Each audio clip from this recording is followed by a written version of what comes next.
आज करते छान असा हिरव्या मटारचा रस्सा। त्यासाठी हे मोड आलेले मटार कुकरमध्ये किंवा कढईमध्ये उकडून घ्यायचे। ह्या रश्श्यासाठी आपल्याला जे वाटण लागेल त्यासाठी कांदा घ्यायचा, टोमॅटो, लसूण, अद्रक, जिरे, कोथिंबीरीची देठं आणि वाटण करायचं। हे जे उकडलेले वाटाणे आहेत त्यातील 2 चमचे वाटाणे वेगळे काढायचे आणि मिक्सर मधून त्याची पेस्ट करून घ्यायची, म्हणजे रस्सा आपला मस्त असा घट्ट बनतो आणि चवीला छान लागतो। फोडणीसाठी तेल, जिरे, त्यात वाटण घालायचं। वाटणामध्ये आपण जो कांदा आहे तो कच्चा घेतलेला आहे, त्यामुळे हे जे वाटण आहे आपलं ते तेलामध्ये चांगलं परतलं गेलं पाहिजे, नाहीतर मग ते टेस्ट वेगळीच होते।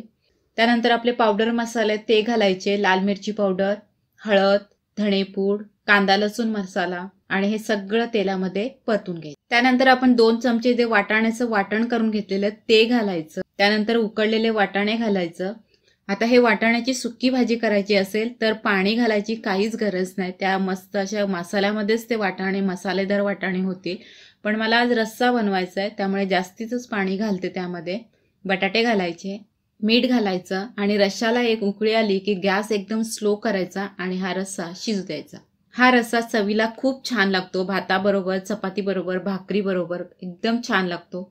रस्सा आपला तयार झालाय, गॅस मी आता बंद करते। रेसिपी आवडली असेल तर प्लीज लाईक, शेअर, सबस्क्राईब नक्की करा।